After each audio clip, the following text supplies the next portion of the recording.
Sometimes a man reaches a point where he has to leave everything behind just to find himself again. For 52-year-old Sterling Wade, that moment came after a divorce that shattered him and decades of working jobs that slowly drained his soul. He bought a weathered ranch in Montana with his last savings, hoping the quiet would help him heal. The neighbors laughed at the tired man with no plan and a falling-apart barn. But inside that barn, Sterling found a 1951 Chevy pickup that belonged to his grandfather. Hidden in the glove box was a journal filled with confessions from the Dust Bowl years. Could fixing an old truck fix what was broken inside him? Before we continue, tell us where you're tuning in from. And if this story touches you, make sure you're subscribed because tomorrow I've saved something extra special for you. The gravel driveway stretched nearly a quarter-mile from the main road, lined on both sides with cottonwood trees that had seen better decades. The bark was weathered and split, branches reaching toward each other overhead like arthritic fingers trying to touch. Sterling Wade drove slowly, his aging sedan rattling over potholes he'd need to fill eventually. Through the dust kicked up by his tires, the ranch house materialized like something out of a faded photograph. It wasn't much to look at. The white paint had peeled away in long strips, revealing gray wood underneath that had been baking in Montana sun for who knew how many summers. The front porch sagged slightly on the left side, and several spindles in the railing were missing entirely. But the roof looked intact, the windows unbroken, and the stone chimney stood straight and solid. Sterling had seen the inspection report. The bones were good, the realtor had assured him. Everything else was just cosmetic. He pulled to a stop in front of the house and turned off the engine. The silence hit him immediately. No traffic sounds, no sirens, no voices from neighboring apartments bleeding through thin walls. Just wind moving through prairie grass and the distant call of a hawk circling somewhere over the eastern ridge. He sat there for a long moment, hands still gripping the steering wheel, wondering if he'd made a terrible mistake. Behind him, in the trunk and back seat, were 2 suitcases containing most of his remaining possessions. 28 years of marriage, a 3-bedroom house in the Chicago suburbs, an office job with decent benefits. All of it had condensed down to what could fit in a mid-sized sedan. The rest had been divided, sold, or abandoned. Judith got the house in the settlement. He couldn't have afforded it alone anyway, not after she'd asked him to leave. "You're already gone, Sterling," she'd said during their last real conversation, the one where divorce stopped being a possibility and became inevitable. "You've been gone for years. You just keep showing up to sleep here." She wasn't wrong. He'd been checked out long before either of them admitted it. The job had done that, slowly, the way water wears down stone, adjusting insurance claims, denying coverage based on fine print, defending the company's bottom line while families struggled with medical bills or fire damage or flood losses. Year after year, the work had hollowed him out. He'd become efficient at saying no, at finding reasons why someone's suffering wasn't quite covered by their policy. He'd stopped seeing people and started seeing case numbers. Holly had noticed too. His daughter, 26 now and living in Seattle, working in graphic design and building a life that didn't include much contact with her father. She'd been 17 when she first said something, home from a friend's house and finding him in his study, working on a weekend like always. "Do you even like us anymore?" she'd asked. He'd looked up from his laptop, confused. "What? Mom and me, do you like us? Because you never seem happy to be around us. I'm just busy, sweetheart. Work is always something," she'd said. "But you're never here." Not really. That had been 9 years ago. The distance between them had only grown since. She'd called twice after the divorce was finalized, checking if he was okay in that careful way that told him she'd expected him to fall apart. Maybe he had, just not in ways she could see over the phone. Sterling climbed out of the car and stretched. His back complained immediately, stiff from the 14-hour drive from Chicago. He was 52, and lately his body seemed determined to remind him of that fact at every opportunity. His knees creaked when he bent down to pick up his duffel bag. His shoulder ached when he lifted the suitcase from the trunk. The key to the house was under a rock beside the front steps, exactly where the realtor said it would be. The lock was stiff, but it turned eventually, and the door swung inward with a groan of hinges that probably hadn't been oiled since the previous owner died. That owner had been his grandmother, though Sterling had only learned this detail 3 months ago when her estate lawyer tracked him down. Apparently, she'd inherited the property from her father, Sterling's great-grandfather, and had held on to it for decades without ever visiting or renting it out. Just paid the property taxes every year and let it sit empty. When she died at 93 in a nursing home in Wyoming, the ranch passed to Sterling's mother, who had died 2 years earlier, which meant it passed to Sterling. "I don't understand," he'd told the lawyer on the phone. "Why wouldn't she sell it?" "Some people can't let go of the past," the lawyer had said, "even when the past is just empty buildings on empty land." Now, standing in the dusty living room, Sterling understood a little better. This place held something. He could feel it in the stillness, in the way afternoon light fell through the windows at an angle that suggested countless other afternoons just like this one. Someone had lived here. Someone had built a life in these rooms. The furniture was minimal. A couch with springs poking through worn cushions, a table with 3 mismatched chairs, a bookshelf holding yellowed paperbacks and old almanacs. The kitchen still had dishes in the cabinets, though they were covered in a layer of dust thick enough to write his name in. The refrigerator stood empty and unplugged, door propped open to prevent mold. He climbed the narrow staircase to the 2nd floor and found 2 bedrooms and a bathroom with fixtures that probably dated to the 1950s. The smaller bedroom held only a metal bed frame with no mattress. The larger one had a full mattress that Sterling wouldn't trust to support his weight without serious inspection. He'd be sleeping in his sleeping bag on the floor until he could get something better. From the upstairs window he could see most of the property. 78 acres according to the deed. Flat grassland mostly, with gentle rises toward the mountains visible in the distance. A few stands of trees marked where water probably collected. The fence line was visible in places, posts leaning at angles or missing entirely. And dominating the view, just 50 yards from the house, stood the barn. It was bigger than he'd expected from the photos. 2 stories of weathered wood, the roof sagging in the middle but not yet collapsed. The large double doors at the front were closed, held shut by a rusted chain and padlock. Several smaller windows along the sides were broken or missing entirely. The whole structure leaned slightly to the north, as if tired and ready to lie down, but not quite ready to give up. Sterling stared at it for a long time. Something about that barn called to him in a way he couldn't quite name. It felt important somehow, like it contained answers to questions he hadn't yet learned to ask. He spent the rest of the afternoon unloading his car and setting up a basic camp in the living room. His sleeping bag went on the floor near the window where he could catch whatever breeze came through. His few books stacked on the mantel above the cold fireplace. His toiletries arranged in the bathroom. His clothes stayed in the suitcases, since there were no working drawers or closet space he trusted. As evening approached, Sterling heard the sound of a truck coming up the driveway. He went to the porch and watched as a Ford pickup, 20 years old but well-maintained, pulled to a stop beside his sedan. An elderly man climbed out from the driver's side, moving with the careful deliberation of someone whose joints didn't bend quite right anymore. From the passenger side emerged a woman about the same age, holding a covered dish. "Evening," the man called out, raising a hand in greeting.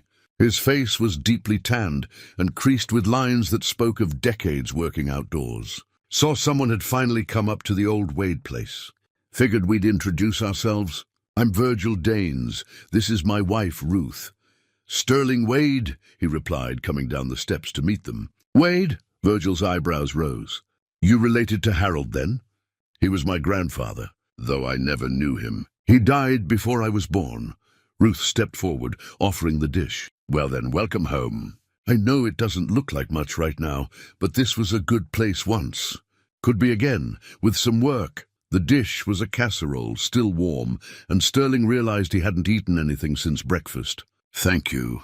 "That's very kind. City folk usually don't last long out here," Virgil said, his tone matter-of-fact rather than unkind. especially alone. Gets quiet, gets lonely. Winter can be hard if you're not prepared. I'm prepared for quiet, Sterling said. It's what I came here for. 3 days of hard physical labor had stripped away some of the softness Sterling had accumulated behind his desk. His hands, once smooth and pale, now bore blisters and a layer of honest dirt that seemed to settle into every crease and callus. The barn had become his entire world, a project large enough to occupy both his body and his restless mind.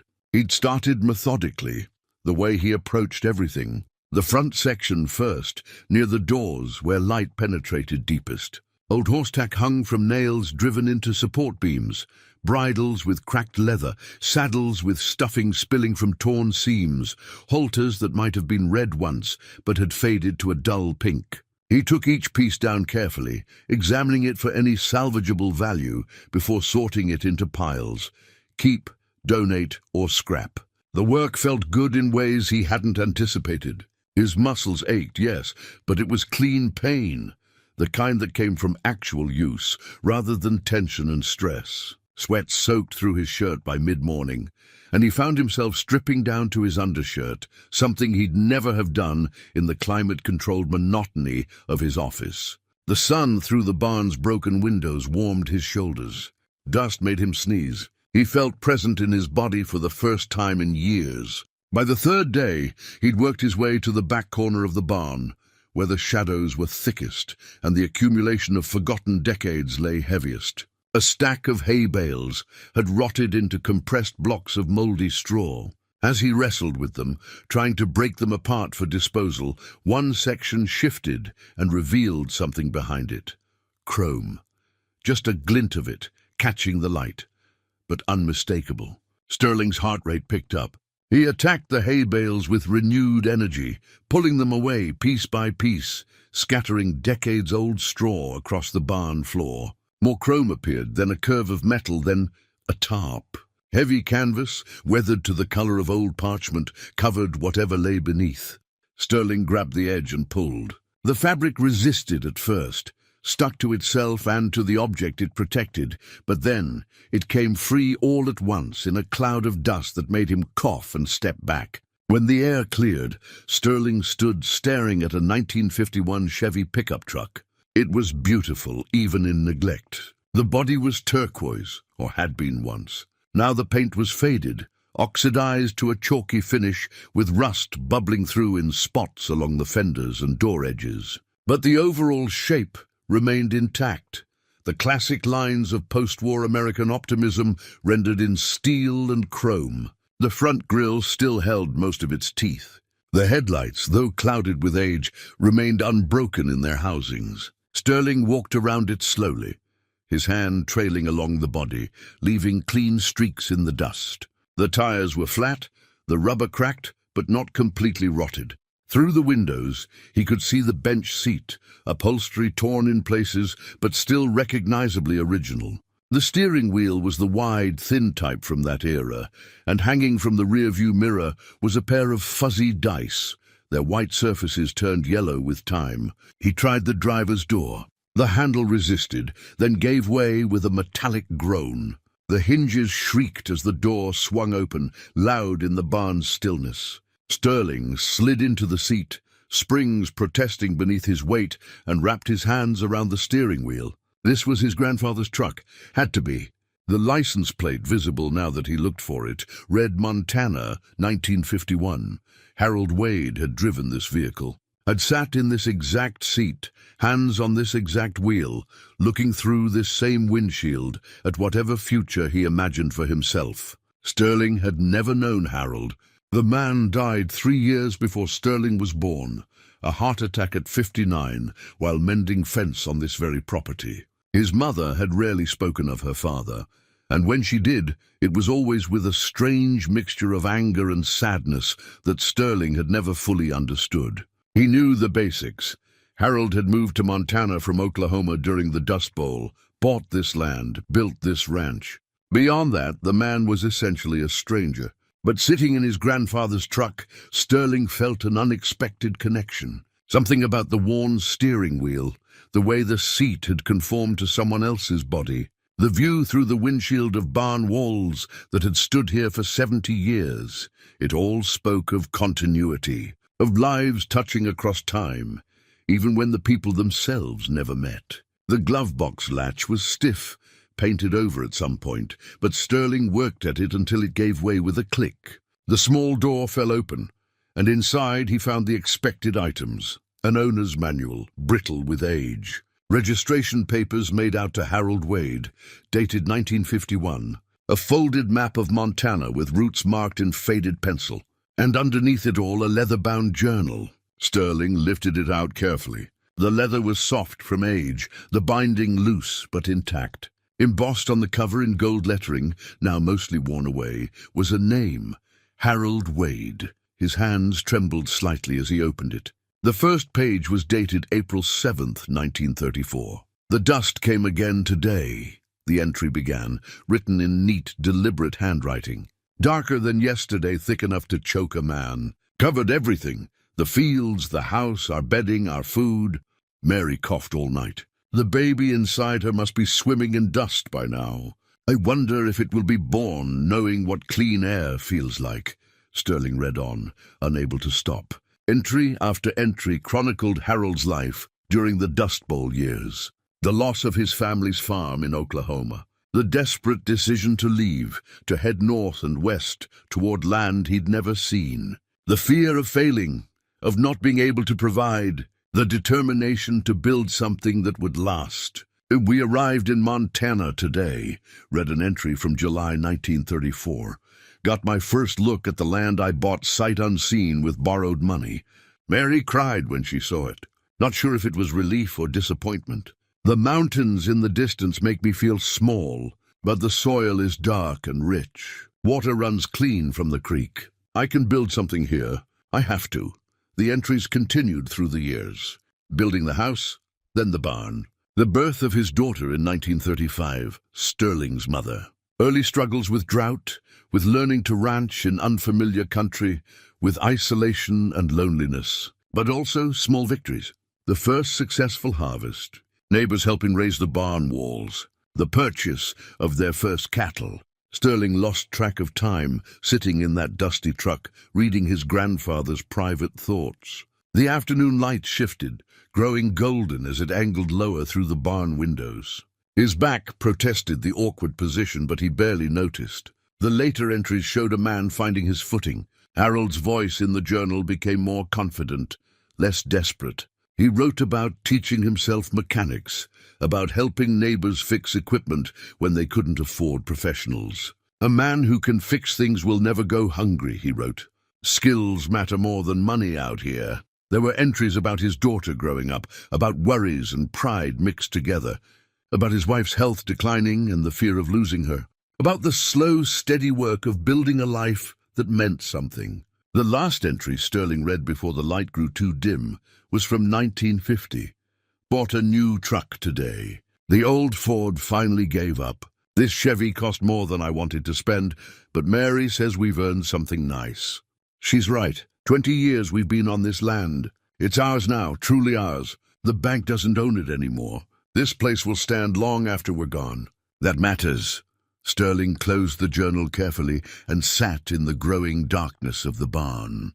Outside, he could hear evening birds beginning their calls. The truck around him felt less like a relic and more like a time machine, connecting him to a man he'd never met but suddenly desperately wanted to know. He understood now what he needed to do. This truck, his grandfather's truck, could run again. It would take work, months of it probably, but Sterling had nothing but time. And somewhere in the process of restoring this machine, maybe he could restore something in himself too. The parallel wasn't lost on him. Both he and this truck had been abandoned, left to decay in silence. Both were worn down by neglect and time, but neither was beyond repair, not yet. Sterling climbed out of the truck and stood looking at it in the dim light. Tomorrow, he'd start researching restoration techniques. He'd order manuals, watch videos, learn what he needed to learn.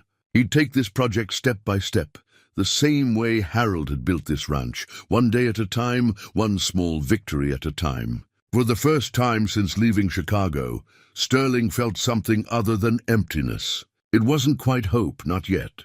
But it was direction, purpose, a reason to get up in the morning. He ran his hand along the truck's fender one more time before heading back to the house, the journal tucked carefully under his arm. Behind him, the barn settled into night, and the truck waited patiently, as it had waited for decades for someone to bring it back to life. The restoration manuals arrived 6 days later, delivered by a postal carrier who seemed surprised anyone was living at the old Wade place. Sterling tore open the packages on the porch and spent the rest of the afternoon reading, making notes, trying to understand the enormity of what he'd committed to doing. A 1951 Chevy pickup wasn't a simple machine by modern standards, but it wasn't impossibly complex either. The engine was an inline-six, straightforward in design, with no computers or sensors to diagnose. The electrical system was basic, the suspension primitive by today's standards. In theory, a determined amateur could restore one with patience and the right tools. Theory, Sterling was discovering, looked very different from practice. He'd set up internet service in the house the day before, reluctantly. Part of him had wanted to stay disconnected, to embrace the isolation completely. But he needed access to parts suppliers, forums, video tutorials. The modern world, it turned out, was necessary even when trying to resurrect something from 70 years ago. His first actual attempt at mechanical work came on day 8. He'd spent the previous days cleaning the truck more thoroughly, removing decades of accumulated grime, documenting every detail with photos. Now armed with a socket set purchased in town and a printed guide to engine basics, he decided to start with something simple, draining the old fuel. The gas tank was under the truck bed, accessible from beneath. Sterling slid under the chassis on a piece of cardboard, flashlight in one hand, wrench in the other. The drain plug fought him. Years of rust had essentially welded it in place. He strained, putting his full strength into it, until the wrench slipped and his knuckles slammed into the frame. "Damn it," he muttered, sliding back out to examine his bleeding hand. Virgil, who had appeared without announcement as he tended to do, stood watching with his arms crossed. "Trying to force it? It won't budge." "Course it won't, not like that." Virgil walked over and squatted down with a grunt. "You got penetrating oil?" Sterling admitted he didn't. "Go to town. Get yourself some WD-40, or better yet PB Blaster. Spray it. Let it sit overnight. Sometimes you got to give things time to loosen up before they'll cooperate." It was a simple lesson, but Sterling felt foolish for not knowing it. "I don't know what I'm doing," he said. "Nobody does it first," Virgil replied. Harold didn't either. Taught himself mechanics during the Depression because he couldn't afford to pay anyone else. Read books, made mistakes, learned from them. That's how it works. After Virgil left, Sterling drove to town and bought the penetrating oil, along with several other items the hardware store owner suggested. The man, elderly and patient, seemed to recognize something in Sterling, a city person trying to learn country skills, and took the time to explain the basics of working with old metal, seized bolts, and the importance of not forcing things. "You break it, you bought yourself a bigger problem," he said. "Patience is cheaper than replacement parts." That evening, Sterling read more of Harold's journal by lamplight. He'd reached entries from the late 1940s now, and the tone had shifted. The desperate struggle of the early years had given way to something steadier, though still far from easy. "Fixed Virgil's tractor today," read one entry from 1948. "Carburetor was gummed up. Simple enough fix once you know what you're looking for. He offered to pay, but I said no. Out here you help each other. The help always comes back around when you need it." So Virgil and Harold had known each other. Virgil would have been in his 20s then, probably just starting his own ranch. The continuity of it struck Sterling. The same people, the same land, the same struggles and solutions passed down through generations. He was stepping into a story that had been unfolding for decades before his arrival. The next morning, the penetrating oil had done its work. The drain plug turned with reasonable effort, and Sterling successfully drained the old fuel into a pan. The gasoline had broken down into a thick, varnish-like substance that smelled terrible, but at least it was out. Small victory. He moved on to the spark plugs next, armed with a YouTube video he'd watched 3 times. Removing them proved easier than expected. They were corroded, yes, but not seized. He laid them out on his workbench in order, examining each one. The electrodes were worn but not destroyed. With cleaning and regapping, they might still be usable. The work became a rhythm. Research a task, gather the necessary tools, attempt it, make mistakes, learn, try again. Some days he accomplished a lot. Other days, a single stubborn bolt would consume hours. But slowly, methodically, the truck began to reveal itself to him. He discovered Harold's handwriting again, this time on a small piece of masking tape stuck to the air filter housing, cleaned AUG 1951. Other notes appeared as he worked, timing marks highlighted in faded paint, adjustment specifications written on the firewall, a map of the ignition timing taped inside the glove box. His grandfather had been meticulous. Every modification, every adjustment carefully documented. Sterling found himself following Harold's notes like breadcrumbs through time, learning not just about the truck, but about the man who'd maintained it. 3 weeks in, Holly called. "Dad," her voice carried concern. "You okay?" "You haven't posted anything on social media in forever." "I deleted those accounts," he said. "Don't need them out here." Silence on the line. "Then are you sure you're okay?"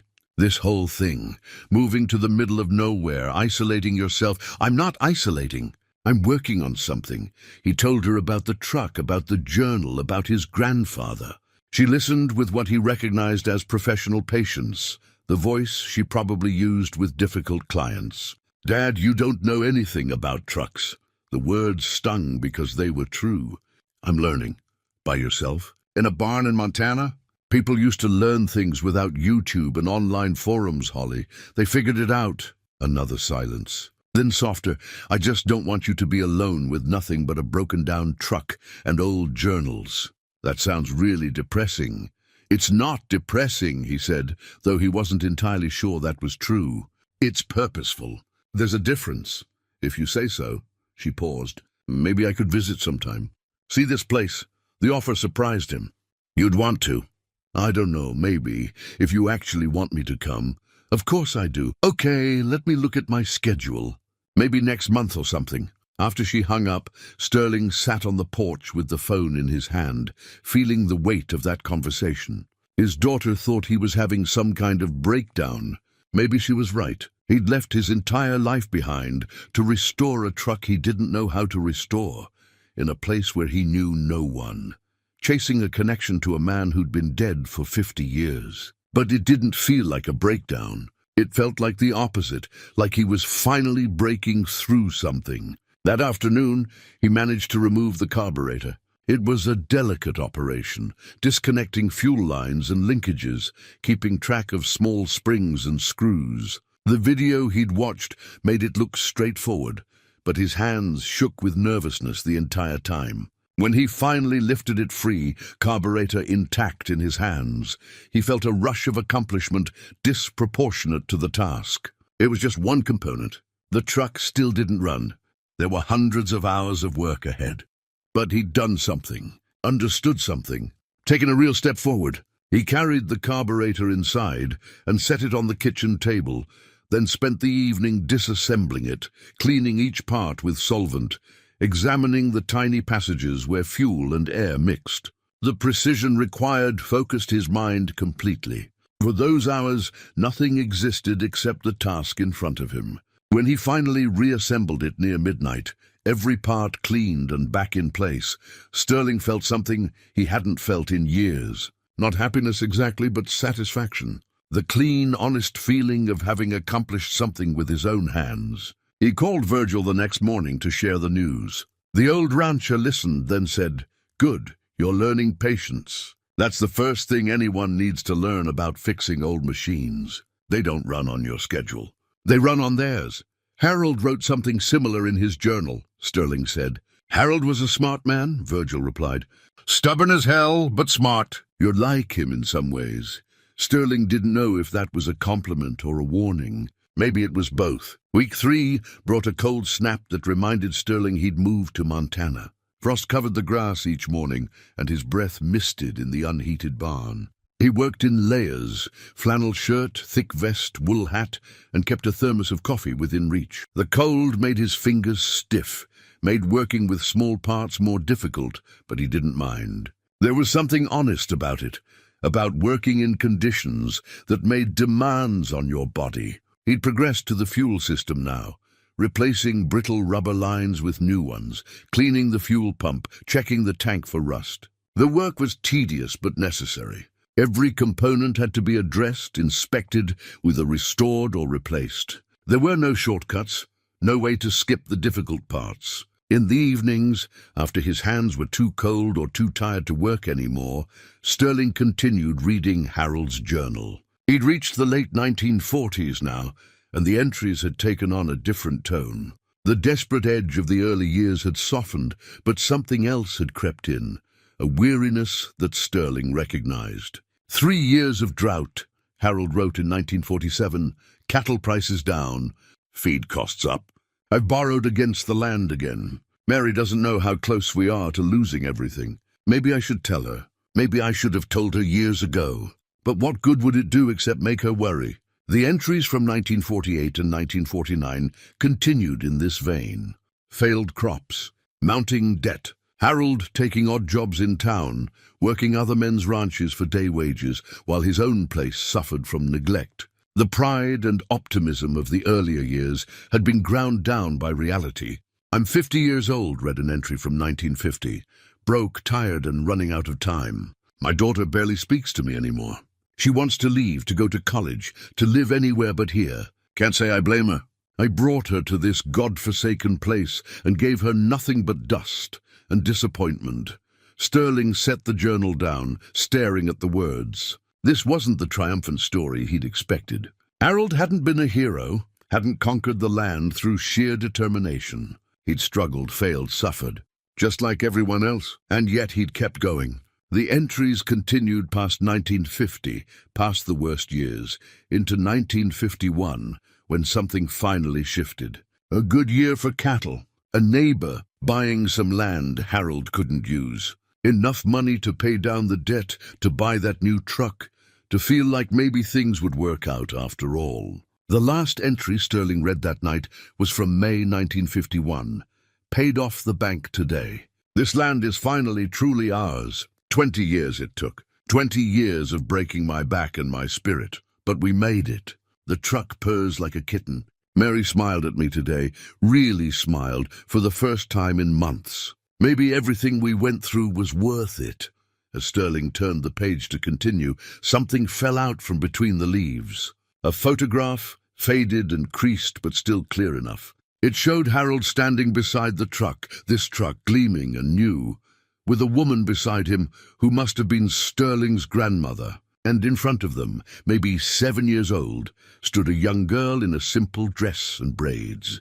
His mother. Sterling held the photo under the lamp, studying the faces. Harold looked tired, even in this moment of triumph. Deep lines around his eyes, his smile tentative, as if he wasn't quite sure he was allowed to be happy. The woman, Mary, looked worn down by hard years, but her hand rested on the young girl's shoulder with unmistakable tenderness. And his mother, Sterling barely recognized her. He'd only known her as an adult, stern, distant, someone who rarely smiled and never talked about her childhood. In this photo, she looked like any child, uncertain but hopeful, standing between her parents with the new truck behind them. On the back, in Harold's handwriting, "New truck, new start, 1951. Sterling turned the photo over several times front to back, studying both sides. What had happened between this moment and the woman his mother became? What broke the connection between Harold and his daughter so completely that she never spoke of him, never brought Sterling to visit, never seemed to carry anything but resentment for her childhood? The next morning, Sterling drove to town for supplies. He'd been avoiding the trip, making do with what he had, but certain parts couldn't be ordered online or fabricated from what lay around the ranch. He needed specific gaskets, specialty tools, materials he could only get from an auto parts store. The town was small. One main street, a few dozen businesses, most of them looking like they'd been there since Harold's time. The auto parts store occupied a building that might have once been a general store, brick facade and large windows displaying batteries and motor oil. Inside, an elderly man stood behind the counter reading a newspaper through thick glasses. He looked up as Sterling entered, studied him for a moment, then said, "You're staying at the old Wade place." It wasn't a question. News traveled fast in small towns. "Yes, sir. I'm Sterling Wade. Harold was my grandfather." The man's face transformed, breaking into a smile that revealed several missing teeth. "Harold Wade's grandson? Well, I'll be damned. I'm Wendell Pierce. Your grandfather taught me half of what I know about engines." For the next 20 minutes, Wendell shared stories. How Harold had helped him fix his first car in 1958, spending an entire Saturday teaching him to rebuild a carburetor. How Harold never charged anyone for help, said knowledge should be passed on freely. How he'd keep broken parts from customer vehicles and use them to teach young people how things worked. "Never took a penny," Wendell said. "Always said a man's legacy wasn't what he owned, but what he taught others. I've tried to live by that myself." He gave Sterling a discount on the parts, refused to take full payment. "For Harold's grandson," he insisted. Some debts carry forward through generations. Driving back to the ranch, Sterling felt the weight of that statement. Some debts carry forward, but so did some burdens, some pain, some unresolved conflicts. His mother had carried something from her childhood that poisoned her entire relationship with her father. What was it?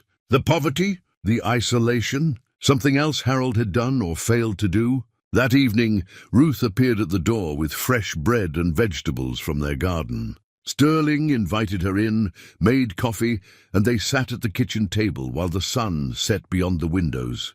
"You look troubled," Ruth said after a while.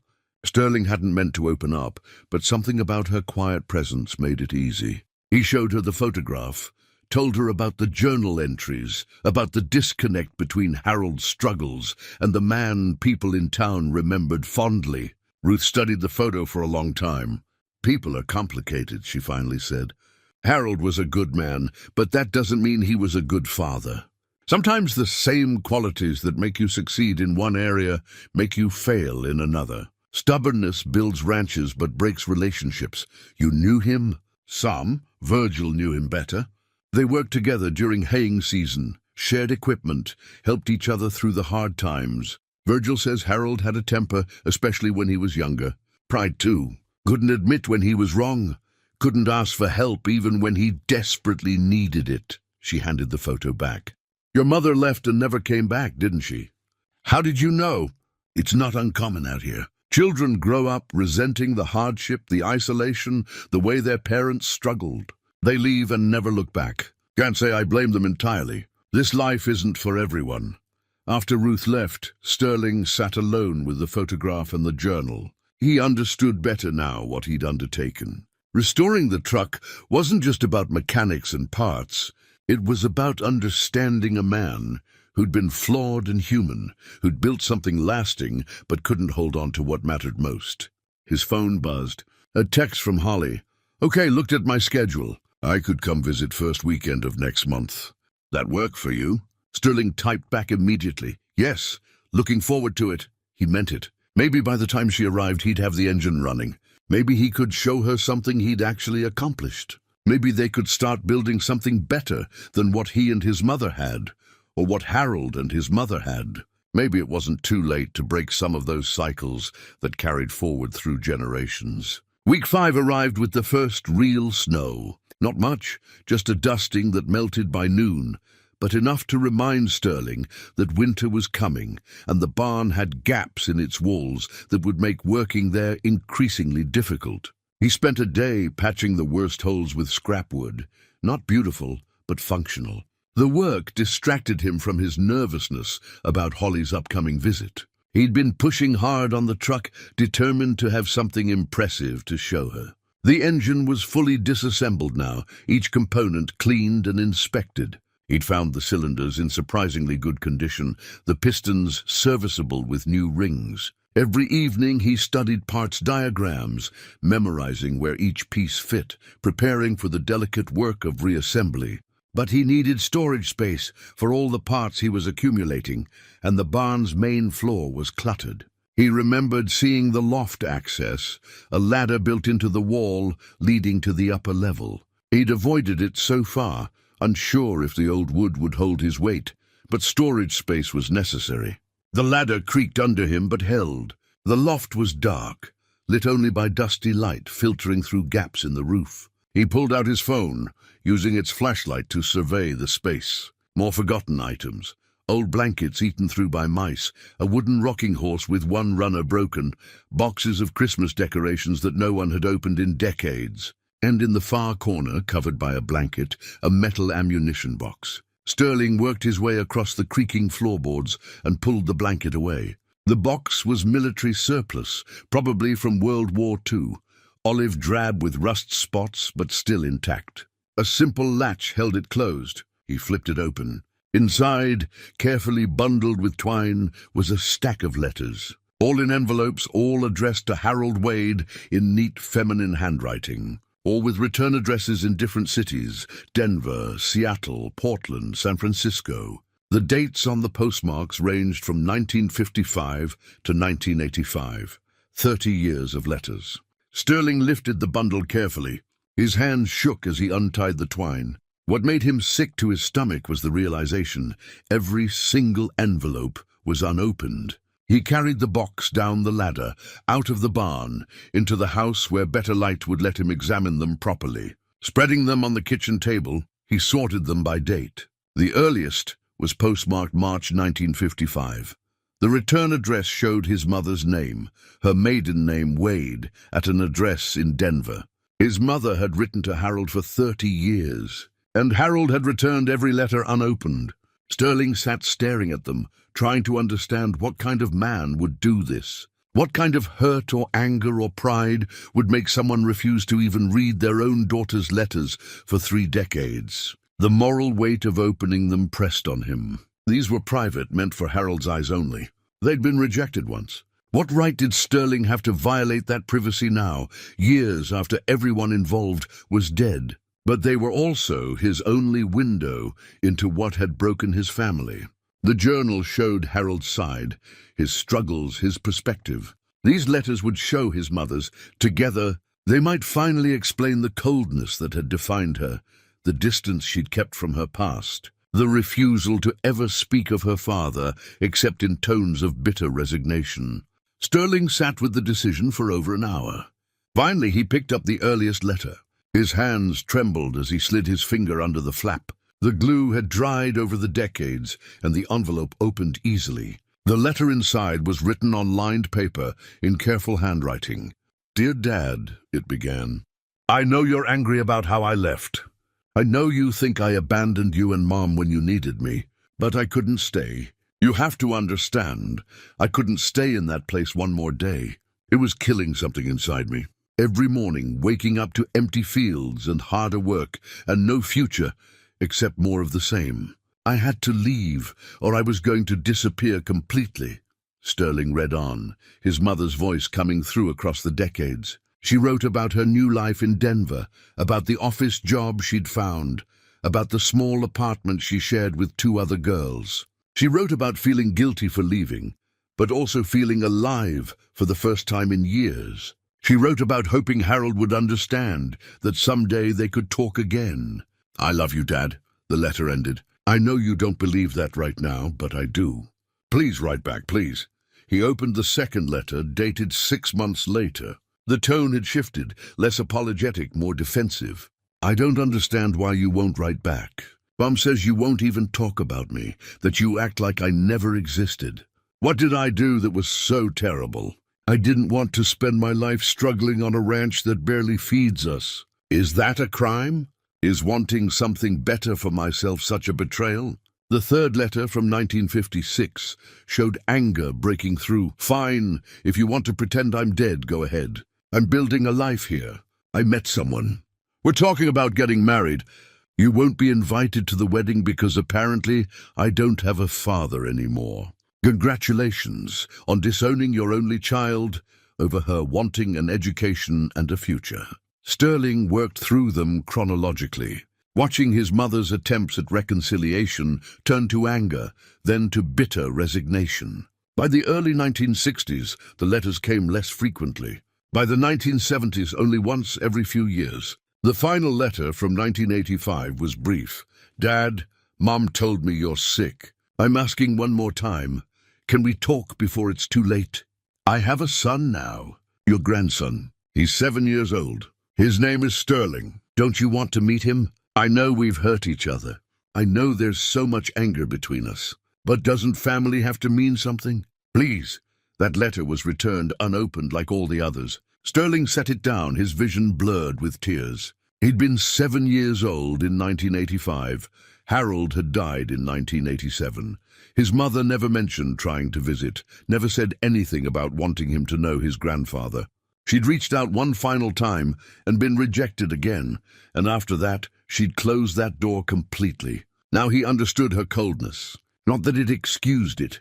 She'd done to Sterling what Harold had done to her, the same emotional distance, the same withholding of warmth. But he understood where it came from. Pain creates pain. Rejection teaches rejection. Ruth had said it. Some qualities that help you succeed make you fail elsewhere. Harold's pride, his stubbornness, his inability to forgive, these same traits that let him hold on to the ranch through impossible hardship, had cost him his daughter. And in losing his daughter, he'd lost his grandson too. Sterling gathered the letters carefully and put them back in the box. He couldn't undo what had happened, couldn't bridge a gap that had calcified over decades before he was even born. But maybe he could keep it from happening again. He pulled out his phone and typed a text to Holly. "Really looking forward to your visit. Want to show you something I've been working on. Want to tell you some things too. About family. About not making the same mistakes." Her response came quickly. "You okay, Dad? That sounds kind of serious." "I'm okay. Better than I've been in years, actually. Just learning some things. About my grandfather. About choices and consequences. I'll explain when you're here. Okay, 3 weeks. I'll be there." Sterling put the phone down and looked out the window toward the barn. The truck waited there, Harold's truck, a project of redemption that Harold had left unfinished. But Sterling could finish it, could learn from Harold's mistakes rather than repeat them. The letters had shown him something crucial. Harold had loved his daughter. The fact that he'd kept every letter, preserved them carefully in a weatherproof box, meant something. He couldn't bring himself to read them, couldn't overcome whatever pride or hurt kept him from responding, but he'd saved them. Some part of him had wanted to hold on to that connection, even while refusing to acknowledge it. It was such a human thing, such a tragic human thing. Sterling wouldn't make that mistake. When Holly came, he'd be honest with her. About his failures as a father, about the years he'd been absent while physically present, about wanting to do better. The truck would be part of that conversation, a physical representation of restoration, of taking something broken and making it whole again. But the real work wasn't mechanical. It was this: learning to reach out instead of withdraw, to forgive instead of hold grudges, to choose connection over pride. Harold had learned these lessons too late. Sterling still had time. The days before Holly's visit took on a frantic quality. Sterling worked longer hours, pushing through fatigue and cold fingers, determined to reach a milestone he could share with her. The engine reassembly had consumed the past 2 weeks, a methodical process of installing pistons, connecting rods, bearings, timing the camshaft, torquing every bolt to specification. He'd found Harold's repair manual tucked behind the sun visor, a small spiral notebook filled with mechanical notes, sketches of problems and solutions, observations from years of maintenance. The handwriting matched the journal, that same neat precision, but these notes were purely practical. No emotions, no reflections, just facts. "Timing adjusted Oct 1951. Runs smooth now," read one entry. Another noted, "Tried fixing starter 3 times before I understood the problem. Pride makes you blind. Ask for help sooner." That last line stayed with Sterling. Harold had learned humility through necessity, through failure, had written it down as a reminder to himself. But apparently that lesson hadn't extended to his personal relationships. where pride had kept him from reading his daughter's letters, from admitting mistakes, from seeking reconciliation. The engine was back together now, every gasket new, every seal replaced, fresh oil in the pan. Sterling had installed a rebuilt fuel pump, new plug wires, a battery charged and ready. In theory, it should run. In practice, dozens of things could go wrong after 70 years of sitting idle. Virgil had been checking in daily, offering advice, but respecting Sterling's need to do the work himself. On the morning before Holly's arrival, he appeared at the barn with a timing light and compression tester. "Thought you might need these," he said, "for final checks before you try starting her." They worked together for an hour, testing each cylinder's compression, checking spark timing, adjusting the carburetor mixture. Everything looked right. The numbers matched what the manual specified. "She should fire," Virgil said finally. "Might take a few tries, might need some coaxing. But you've done the work right. How do you know Harold?" Sterling asked suddenly. "I mean, really know him, not just as a neighbor." Virgil leaned against the workbench, considering the question. "We grew up out here together, more or less. He was older than me by 15 years, but that don't matter so much in ranching country. We helped each other through hard times. Shared equipment, shared labor. He taught me things. What was he like? As a person?" "Complicated." Virgil chose the word carefully. "Good man in most ways. Would give you the shirt off his back if you needed it.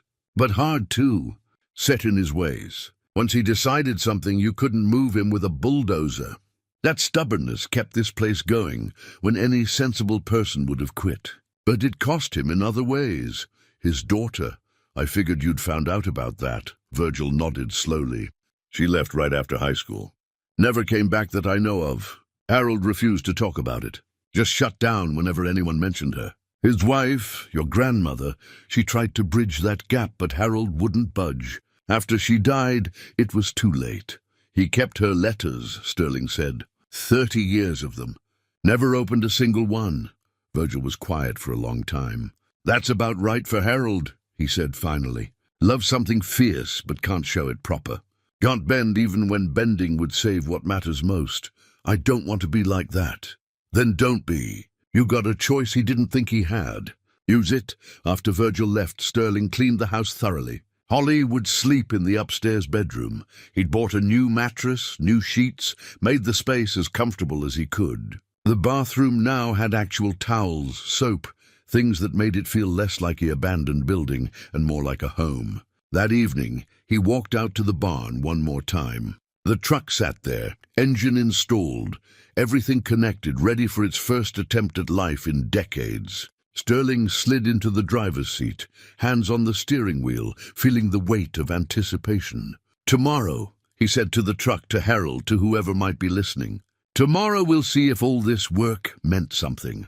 Holly arrived late the following afternoon, her rental car pulling up the driveway just as the sun began its descent toward the mountains. Sterling met her on the porch, and for a moment they just looked at each other, father and daughter, years of distance between them, but trying at least to close that gap. "Hey, Dad," she smiled uncertainly. "Hey, sweetheart." He stepped forward and hugged her, and she hugged back, and it was awkward but genuine. She looked around at the property, the mountains, the endless sky. "Wow, it's really out here." That was kind of the point. "You look different," she said, studying his face. "Thinner." "More, I don't know. Present, maybe?" He laughed. "I feel present." For the first time in a long time, they spent the evening talking, really talking, in a way they hadn't in years. Sterling told her about the ranch, about Harold, about the journal and the letters. He showed her the photograph, and Holly stared at it for a long time. "That's Grandma? I never saw a picture of her when she was young. That's your grandmother as a child." "My mother?" Holly's eyes widened. "Really? She looks so different." Not angry. She had reasons to be angry. "I'm starting to understand that." He told her everything then. The whole story of Harold and his daughter. The 30 years of silence, the mistakes that echoed through generations. Holly listened quietly, occasionally asking questions, and Sterling could see her making connections, understanding patterns in their own family. "Is that why you wanted me to visit?" she asked finally. To tell me this? Partly. But mostly because I wanted to see you. Because I've been a lousy father, and I want to try being a better one. Even if it's late. Even if I've already missed so much. Holly's eyes filled with tears. You weren't that lousy. I was present but absent. You said it yourself once. You asked if I even liked you and Mom. That question has haunted me for years. I was 17. I was being dramatic. You were being honest. And you were right. Sterling reached across the table and took her hand. I'm sorry, Holly, for all the years I wasn't really there. For letting work consume me. For checking out of my own life. She squeezed his hand, crying openly now. I'm sorry too. For pulling away. For making it hard to reach me. You learned that from me. That's the thing about these patterns. They pass down whether we mean them to or not. They sat together in the gathering darkness, holding hands across the table, beginning the work of rebuilding something that had been broken for a long time. The next morning, Sterling took Holly to the barn. Her eyes widened when she saw the truck, the clean lines and original paint color showing through where he'd worked. That's it. That's Grandpa Harold's truck. That's it. Want to help me try to start it? They worked together, Sterling explaining each step, Holly learning fast and asking good questions. When everything was ready, fuel primed, choke set, battery connected, Sterling climbed into the driver's seat. Holly stood beside the open door, watching. Here goes nothing, he said, and turned the key. The engine cranked. Once, twice, 3 times. A cough, a sputter, then nothing. Try again, Holly encouraged. Sterling adjusted the choke and cranked again.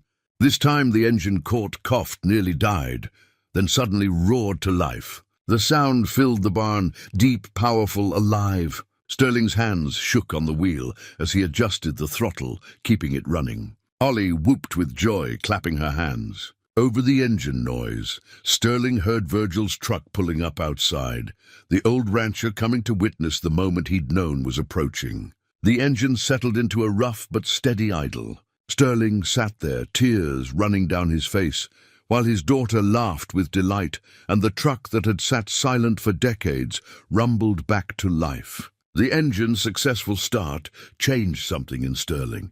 That night, lying in his sleeping bag while Holly slept upstairs, he felt a lightness he hadn't experienced in years. The truck ran. His daughter was here, and they'd talked honestly, bridged some of the distance between them. Maybe restoration was actually possible, not just of machines, but of relationships, of lives. They spent the next morning working on the truck together. Sterling showed Holly how to adjust the carburetor, how to check timing, how to listen to an engine and understand what it was telling you. She picked it up quickly, her hands steady and confident with tools. Watching her, he saw himself in her movements, but also saw Judith, his ex-wife's methodical approach to problems, her refusal to give up when something didn't work right away. You're good at this, he said. I guess it runs in the family.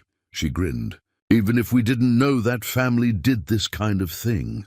They were testing the brakes when Sterling dropped a wrench. It rolled under the truck, back near the transmission.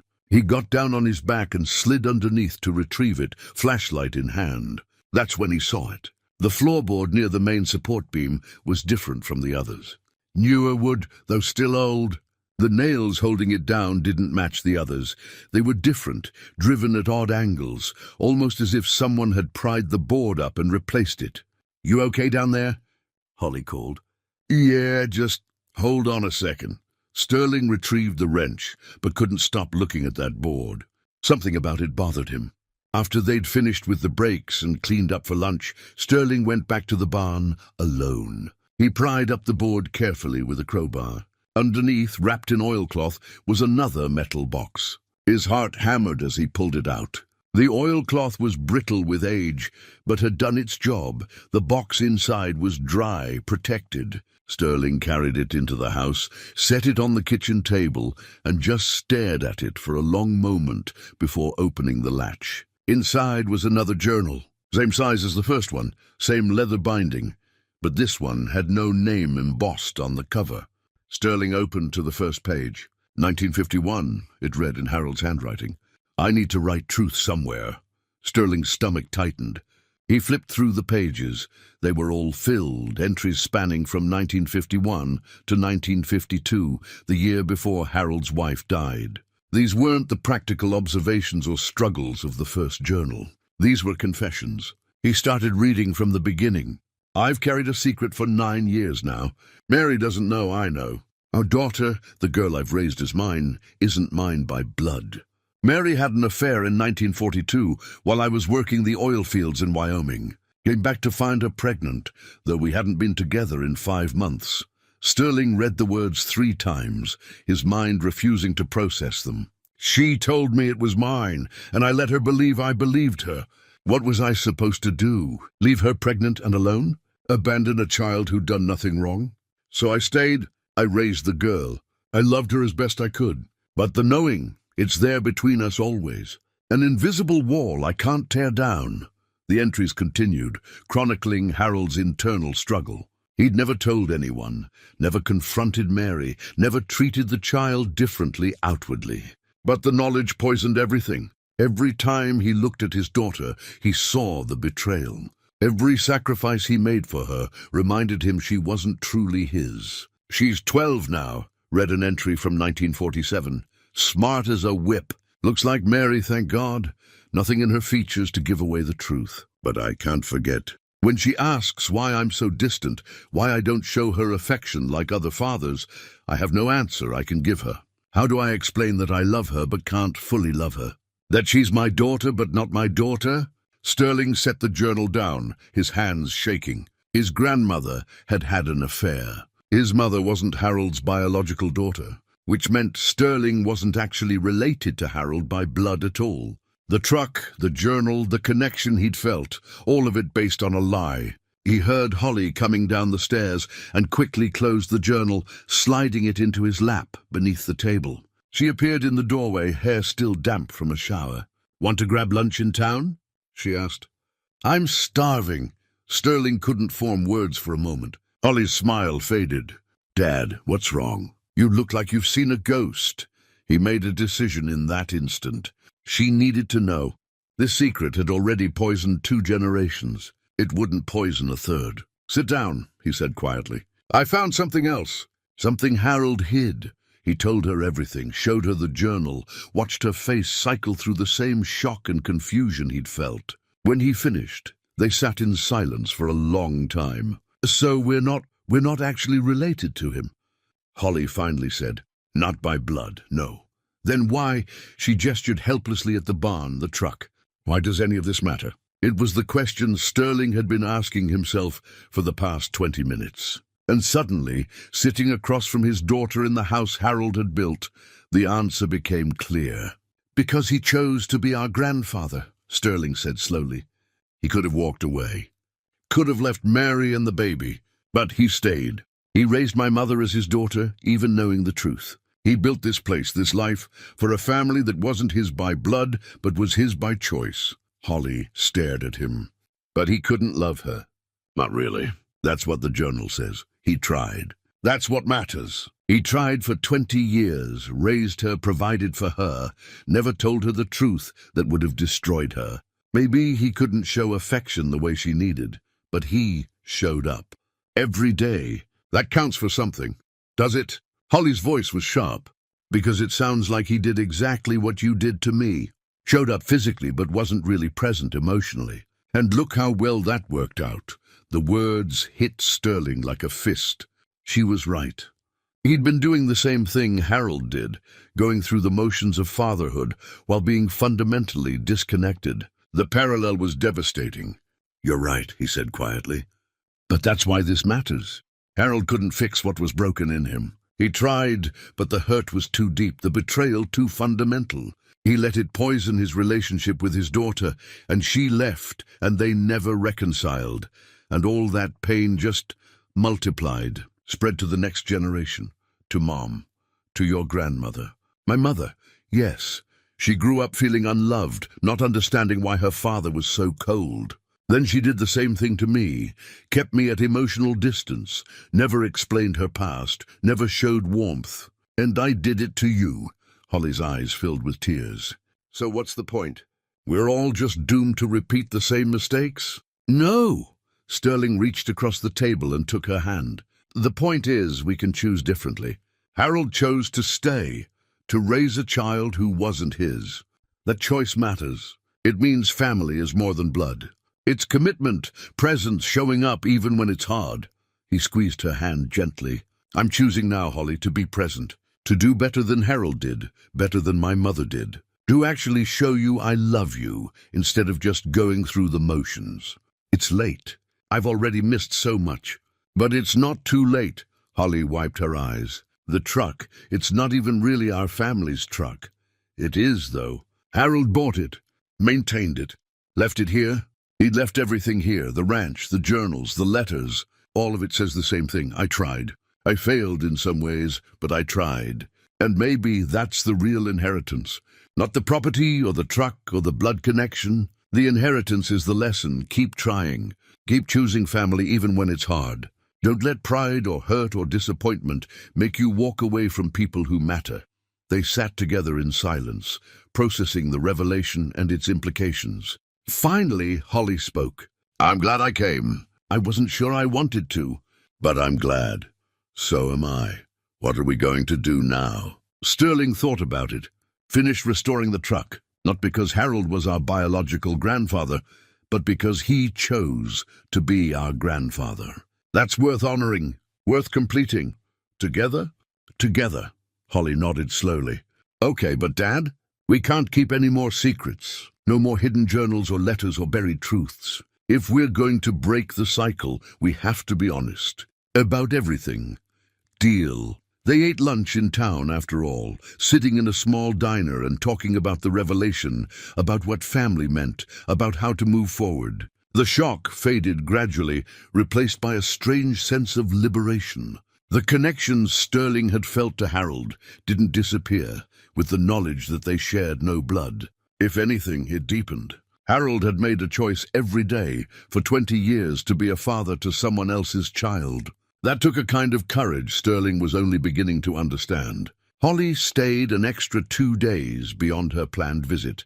They worked on the truck together each morning, Sterling teaching her what he'd learned, Holly asking questions that made him think more deeply about what he was doing. In the afternoons, they walked the property, talking about everything and nothing, building the kind of easy companionship that had been missing from their relationship for years. On her last evening, they sat on the porch, watching the sun set behind the mountains, the sky painted in shades of orange and purple that seemed impossible, almost artificial in their beauty. I want to come back, Holly said. Next month. Help you finish this properly. You don't have to. I know I don't have to. I want to. Besides, you're going to need help with the bodywork and painting. That's not a one-person job. Sterling felt warmth spread through his chest. I'd like that. I'd like that a lot. After Holly left, Sterling threw himself into the next phase of restoration with renewed purpose. The engine ran, but still needed tuning. The brakes required a complete rebuild. The electrical system was a maze of old wiring that needed systematic replacement. Each task was a puzzle, sometimes frustrating, always engaging. He called Holly every few days, updating her on progress, asking her advice on color choices and design decisions.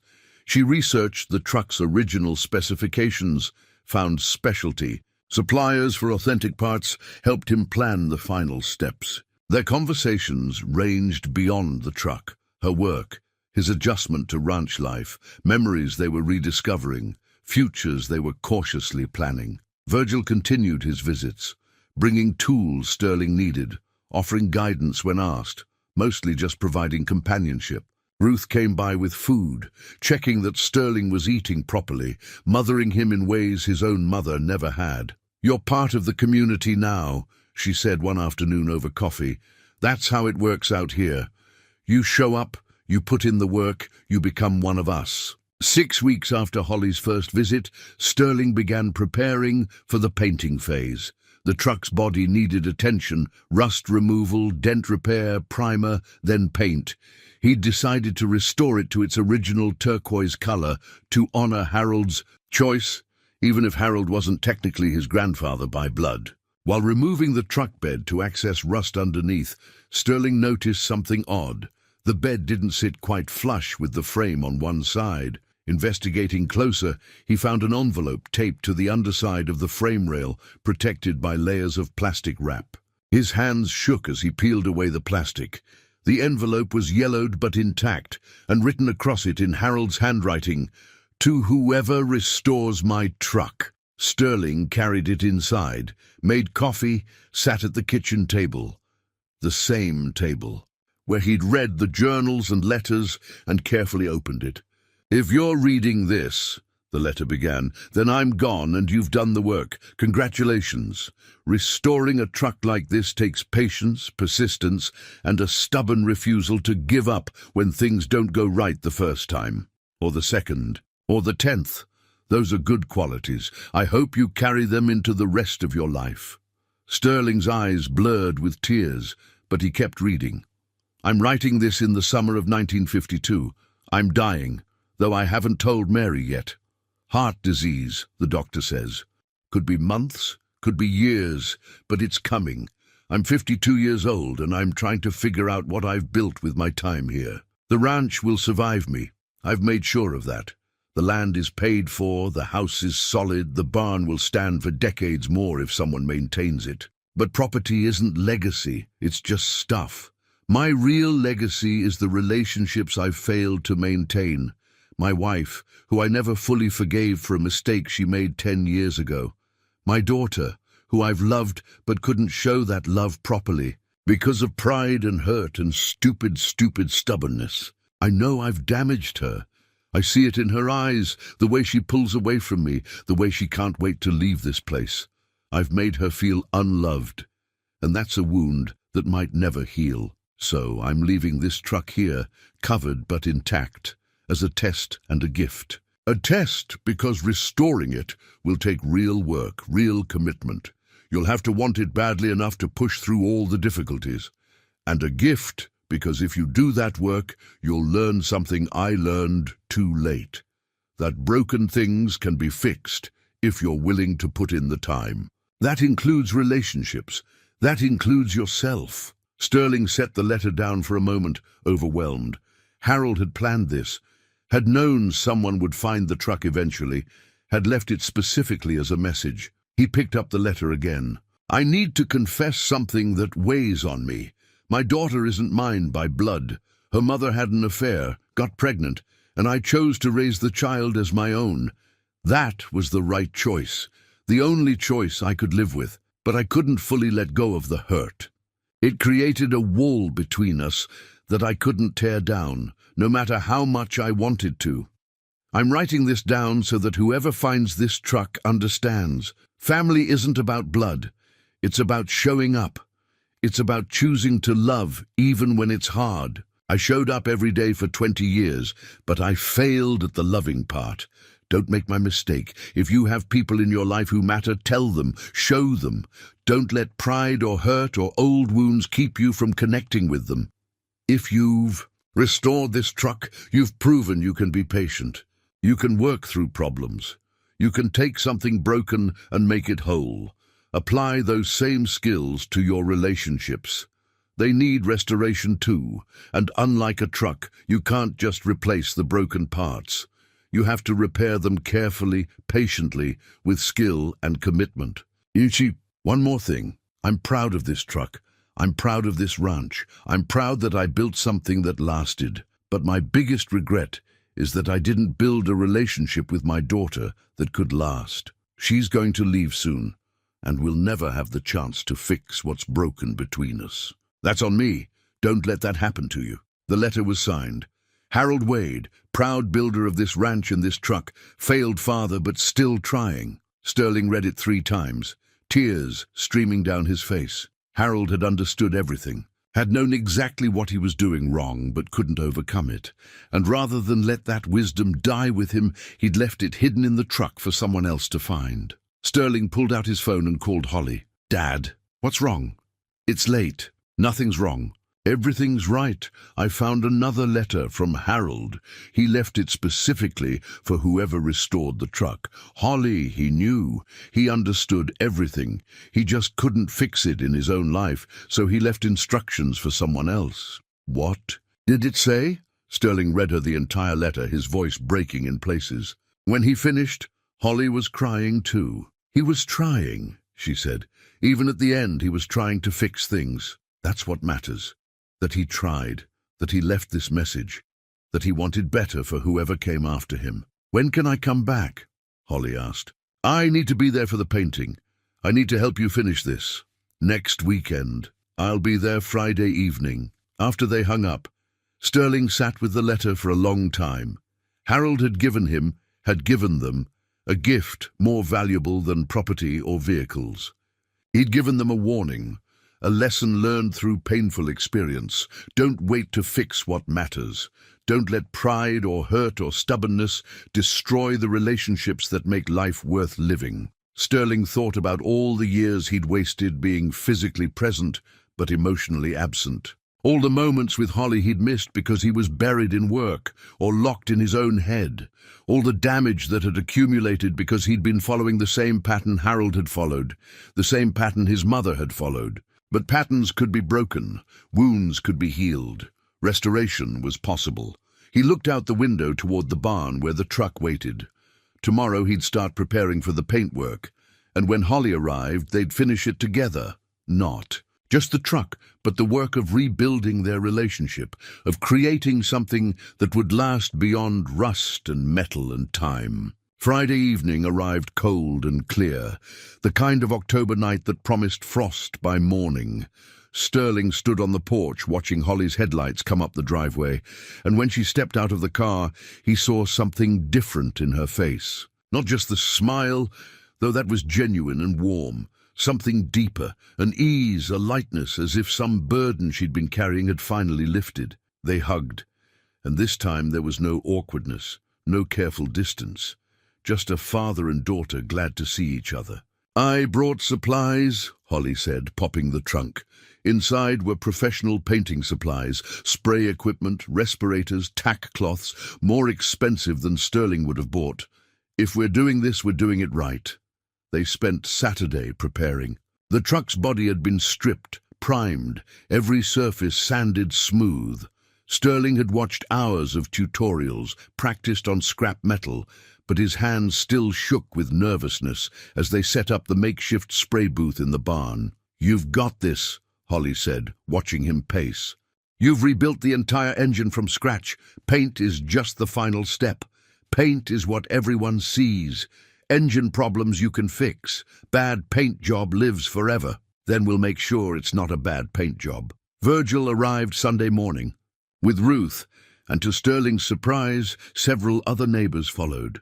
Wendell from the auto parts store, his son carrying extra lighting equipment, a younger couple from down the road Sterling had met once at the hardware store, an elderly woman who'd apparently been friends with Harold's wife decades ago. Word. "Got around you were finishing Harold's truck today," Virgil explained.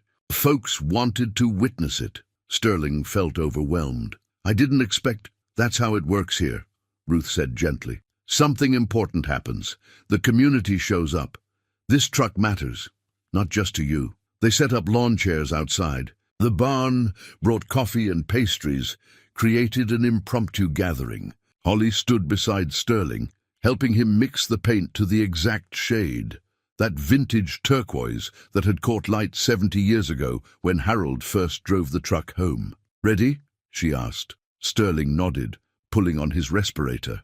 They decided he would do the spraying, his project, his accomplishment, while Holly assisted, managing the equipment, keeping everything organized. The first pass went on smooth, the color transforming gray primer into something alive. Sterling moved methodically, the way he'd practiced, overlapping each pass, maintaining consistent distance and speed. His hands steadied once he started. Muscle memory took over, and the nervousness faded into focus. Holly handed him fresh equipment for the second coat.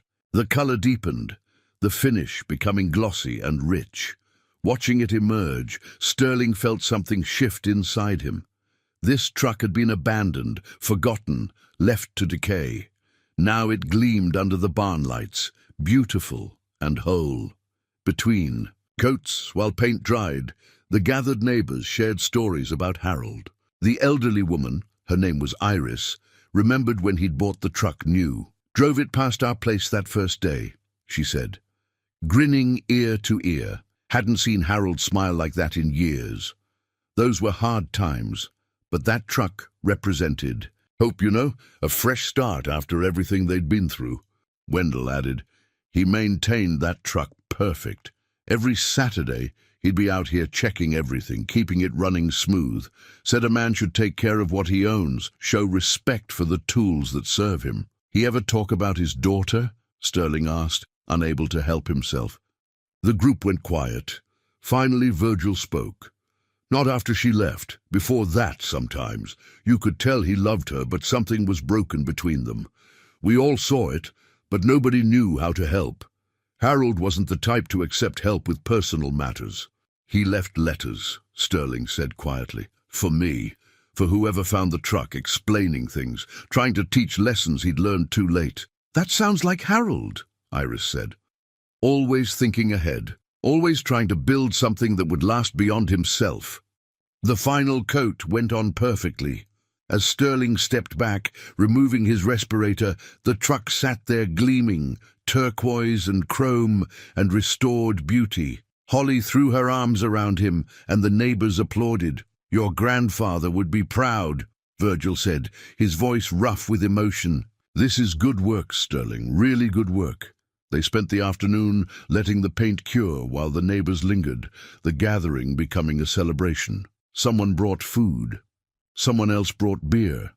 The barn filled with laughter and conversation, and Sterling found himself at the center of it, no longer the outsider from Chicago, but one of them, the man who'd restored Harold Wade's truck. As evening approached and people began leaving, Virgil pulled Sterling aside. "You've changed since you arrived," he said. "First time I met you, I wasn't sure you'd last a month. Thought you were another city person running away from problems instead of facing them. Maybe I was. Maybe you were. But you didn't just run. You built something here, fixed something. That matters." After everyone left, Sterling and Holly sat in the barn looking at the truck. The paint had cured to a mirror finish. The color... Exactly right, the truck looking like it could have rolled off the showroom floor in 1951. "We did it," Holly said softly. "We did it," Sterling agreed, but they both knew the truck was only part of what they'd restored. The week after the painting, Sterling and Holly worked on the final details. The interior needed attention. The bench seat reupholstered in fabric that matched the original pattern, ordered from a specialty supplier in Kansas. Dashboard components cleaned and restored. Chrome polished until it reflected like mirrors. Every small piece mattered now that the truck looked showroom perfect on the outside. Holly had taken additional time off work, saying she'd deal with the consequences later. "Some things are more important than my job," she'd told her boss. Now she sat cross-legged on the barn floor, carefully stitching the new upholstery onto the bench seat frame, while Sterling worked on the last electrical connections. "Tell me about Mom," Holly said suddenly. "I mean, really tell me. Not the angry version or the distant version. Who was she before all that?" Sterling set down his tools and thought carefully. "I don't know if I ever knew her before that. She was already distant when I was a kid. Always working, always busy, never affectionate. I thought that was just how mothers were until I'd go to friends' houses and see their moms actually hugging them, talking to them like they mattered. Did you ever ask her why? Once, when I was maybe 15, she just said some people aren't huggers. That I should be grateful she put food on the table and kept a roof over my head." Sterling paused. Now I understand she was repeating the only parenting she knew. Harold kept her fed and housed, but couldn't show love. "So she did the same to me. And you did the same to me," Holly said quietly. "Yes, until I came here and found all this." He gestured at the barn, the truck, everything, and realized the pattern had to stop. They installed the restored seat together, bolting it into place. Sterling sat in it first, then Holly slid in beside him. The bench was wide enough that they had room, but close enough that their shoulders touched. Sterling put his hands on the wheel, and Holly rested hers on the dashboard. "Harold sat here," she said, "with his wife, with your mom when she was little, and now we're sitting here, 3 generations later, finally understanding what he couldn't." The next morning, Sterling decided the truck was ready for a real test. They'd driven it around the property several times, checking systems, making adjustments. Now it needed a proper road test. Virgil showed up as they were preparing to leave, as if he'd sensed the moment. "First real drive?" he asked. "First real drive," Sterling confirmed. "Mind if I ride along?" They made room, Virgil climbing in beside Holly. Sterling started the engine. It caught immediately now, purring smooth and strong. He put it in gear, and they rolled down the driveway onto the main road. The truck handled beautifully. Steering precise, brakes firm, engine responsive. Sterling kept it moderate at first, then gradually increased speed. At 50 miles per hour on the empty Montana highway, the truck ran smooth as silk. Holly leaned out the window, wind in her hair, laughing. "This is amazing!" They drove for an hour through countryside that had changed remarkably little since 1951, past ranches and farms, through small towns where people waved at the vintage truck, along roads that Harold had surely driven countless times. When they pulled back into the ranch, Sterling felt a completeness he'd never experienced before. The truck wasn't just restored, it was alive again, functional, ready to be driven for decades more. That evening over dinner Ruth had brought they made plans. "I've been thinking," Sterling said. "Harold came from Oklahoma, left during the Dust Bowl, never went back. But his story started there. I think we should take the truck there. See where he came from. A road trip?" Holly's eyes lit up. "Seriously? Why not? The truck's ready. You said you could take more time off. I've got nothing but time. We could drive down, see his hometown, understand the whole story." "I love it," Holly said. "When? 2 weeks. Gives me time to do final checks. You time to arrange things at work?" Holly pulled out her phone immediately, checking her calendar. "I'll make it work." "This is too important to miss." Virgil smiled from across the table. "Harold would like that. Taking his truck home, in a way. Completing the circle." "It feels right," Sterling agreed. "Like it's what the truck was meant for. Not just to sit in a barn, but to be driven. To carry family on journeys." After dinner, Sterling and Holly walked out to the barn one more time. The truck gleamed under the overhead lights. Turquoise paint perfect, chrome brilliant, every detail exactly as it should be. "We actually did it," Holly said, running her hand along the fender. "Took something abandoned and broken and made it beautiful again. We did." Sterling put his arm around her shoulders, and she leaned into him, natural, easy, the way fathers and daughters should be able to stand together. "But the truck was the easy part." "What do you mean?" "Fixing us was harder. Still is, in some ways. But we're doing it." Holly hugged him tight. "Yeah, Dad, we are." They stood there together, father and daughter, looking at the restored truck that had brought them to this moment. Outside, Montana stretched endlessly under stars, and the road to Oklahoma waited, and everything broken had finally been made whole. The drive to Oklahoma took 3 days. They camped along the way, the truck's bed loaded with gear, taking back roads through country that time seemed to have forgotten. Sterling drove most of the time, but Holly took her turns behind the wheel, getting a feel for the truck's personality, the way it pulled slightly left, the particular rhythm of the clutch, the sweet spot in the throttle where the engine sang. They talked more on that journey than they had in years, about everything and nothing. Holly told him about relationships that hadn't worked out, career doubts she'd been carrying, dreams she'd been afraid to pursue. Sterling shared stories from his own life he'd never thought to tell, small moments that mattered, regrets he'd accumulated, hopes he was only now learning to articulate.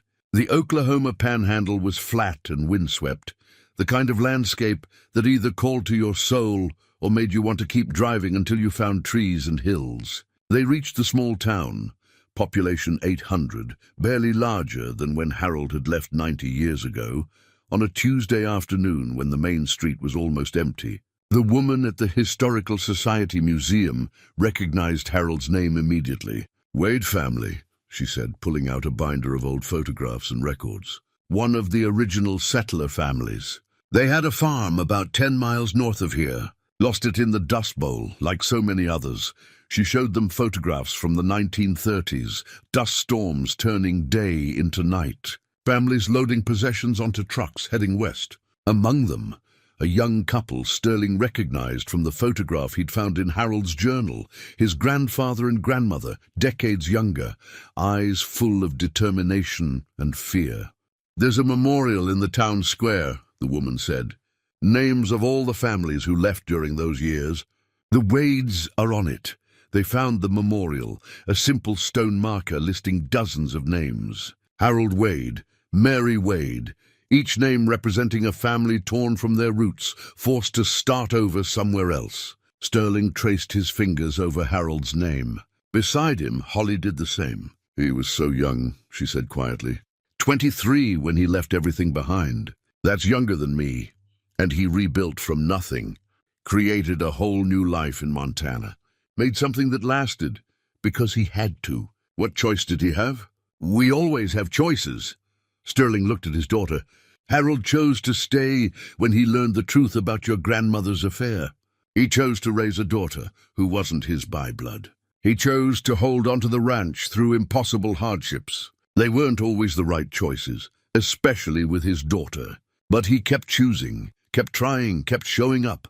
They drove out to where the Wade farm had been. The land was wheat fields now, owned by someone else, no trace remaining of the original homestead. But standing there in the wind, Sterling felt a connection to Harold he couldn't quite explain. This was where the story had started, where a young man had lost everything and decided to build it all back somewhere else. The drive home was quieter, more reflective. They took their time, stopping at small museums and roadside attractions, eating at diners that served food exactly as it had been served in Harold's time. The truck ran perfectly, never missing a beat, carrying them north with the steady reliability of something built to last. When they pulled back into the ranch driveway, the sun was setting behind the mountains, painting everything in gold. Virgil and Ruth stood on their own porch next door, waving. Sterling honked the horn, that original horn that still worked after 70 years, and they waved back. "Home," Holly said softly. "Yeah," Sterling agreed. "Home." That evening they sat on the porch drinking coffee, watching stars emerge one by one in the darkening sky. The truck rested in the barn, cleaned and cared for, ready for its next journey. "I've been thinking," Holly said. "About my job, about Seattle, about what I want." Sterling waited, not pushing. "I think I want to move closer. Not here, I need a city of some kind. But maybe Montana, Missoula or Bozeman, somewhere I can visit more easily. Be around more." Sterling's heart lifted. "I'd like that, a lot. And I was thinking, maybe we could do more trips in the truck. Make it a regular thing, not just Oklahoma, wherever the road takes us. I think Harold would like that. The truck being used, being driven, carrying family on adventures." They sat in comfortable silence for a while. Then Holly said, "Do you think we've fixed it? Us, I mean, really fixed it?" Sterling considered the question carefully. "I think we're fixing it. It's not a one-time restoration like the truck. It's ongoing maintenance, showing up, staying present, choosing each other. But yeah, I think we're on the right path." "Good." Holly leaned her head on his shoulder. "Because I'm not losing you again. I lost too many years already. You won't lose me. I promise. I'm here now. Really here." 6 months later, on a spring morning that smelled of new grass and possibility, Sterling stood in the barn, looking at the truck. Holly was moving to Missoula that weekend, and they'd planned a trip to help her settle in. The truck would carry her belongings. She'd insisted on it, said it was good luck, said Harold's truck should help her start this new chapter. Sterling ran his hand along the fender, feeling the smooth paint, the solid metal underneath. The truck had been his salvation, his teacher, his connection to a man he'd never met, but now felt he understood. Harold had tried to build something lasting and had succeeded with the ranch, but failed with his family. Sterling was determined to succeed at both. He pulled out the small leather journal he'd started keeping, his own version of Harold's journals, documenting not just the truck's maintenance, but his own journey, lessons learned, advice for whoever might read it someday. "Started a new chapter today," he wrote. Holly moving closer. The distance between us almost closed now. The truck runs perfect. The ranch feels like home. I'm building something that will last, not just property but relationships, family, love, the things that actually matter. He set the pen down and looked around the barn. Sunlight streamed through the high windows, illuminating dust motes, making everything glow. The truck sat there patiently, ready for whatever came next. Sterling heard Holly's car coming up the driveway. She was early, excited about the move, about the future they were building together. He walked out to meet her, and when she stepped out of the car, smiling, happy, present, he felt complete. They'd taken something broken and made it whole. Not just the truck, themselves, each other. The family line that had been fractured for generations. Harold had left him more than a truck. He'd left him a lesson. It's never too late to restore what matters. Never too late to choose love over pride, connection over isolation, hope over resignation. Sterling had learned that lesson, and he would spend the rest of his life living it.